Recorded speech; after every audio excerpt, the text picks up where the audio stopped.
Radhe Radhe friend, हमारे channel में आप लोगों का स्वागत है। हम आप लोग के बीच में एक बहुत प्यारा सा तिलक गीत लेकर के आई हूँ। अगर आप लोगों को पसंद आए तो लाइक शेयर सब्सक्राइब आप लोग ज़्यादा से ज़्यादा करें। कमेंट में ज़रूर लिखें तिलक गीत आप लोगों को कैसा लगा।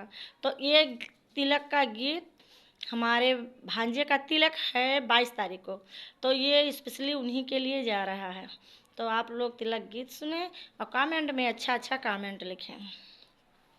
अरे गाई के गोबर मांगाए हो राघु नंदन हरी।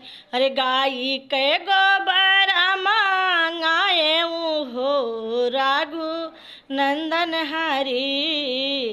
खुट खुटा बेदियाली पाए हो राघु नंदन हरी। खुट खुटा बेदियाली पाए हो राघु नंदन हरी। खुट खुट बेदियाली पाए हो राघु नंदन हरी। गजमोती चाउक पुराए हो राघु नंदन हरी। गजमोती चाउक पुराए हो राघु नंदन हरी। अरे गजमोती चाउक पुराए हो राघु नंदन हरी। गजमोती चाउक पुराए हो राघु नंदन हरी।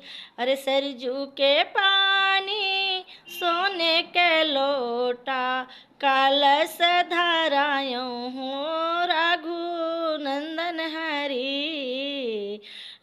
सोने के लोटा सरजू के पानी राघु नंदन हरी। सुब्रन कलश धरायो हो राघु नंदन हरी। सुब्रन कलश धरायो हो राघु नंदन हरी। अरे सुब्रन कलश धरायो हो राघु नंदन हरी। गाई के घिया नमा दिया ना जलायो राघु नंदन हरी। गाई के घिया नमा दिया ना जलायो राघु नंदन हरी। चौमुख दिया ना जलाए हो राघु नंदन हरी। चौमुख दिया ना जलाए हो राघु नंदन हरी।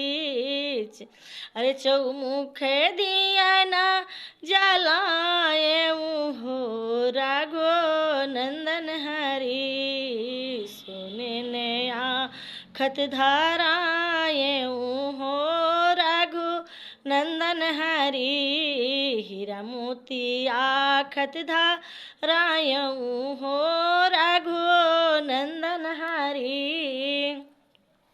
अरे हीरा मोती आखत धराए हो राघु नंदन हरी। हीरा मोती आखत धराए हो राघु नंदन हरी। चंदन पीढ़वा धराए हो राघु नंदन हरी। चंदन पीढ़वा धराए हो राघु नंदन हरी। अरे चंदन पीढ़वा धराए हो राघु नंदन हरी।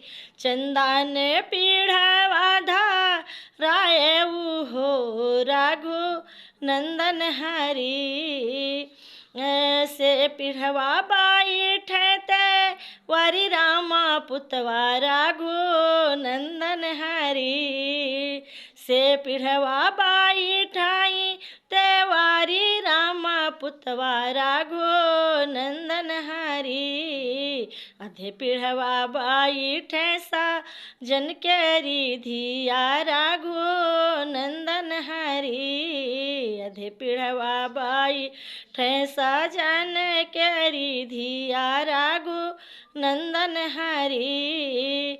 गाई के गोबरा मांगाए हो राघु नंदन हरी। गाई के गोबरा मांगाए हो राघु नंदन हरी। खुट खुटा बेदियाली पाए हो राघु नंदन हरी। खुट खुटा बेदियाली पाए हो राघु नंदन हरी। तो फ्रेंड, आप लोगों को अगर गीत पसंद आया हो तो कमेंट बॉक्स में ज़रूर लिखिएगा कि गीत आप लोगों को कैसा लगा हो। और ये तिलक का गीत हमारे भांजे के लिए जा रहा है। तो बाय बाय, टाटा।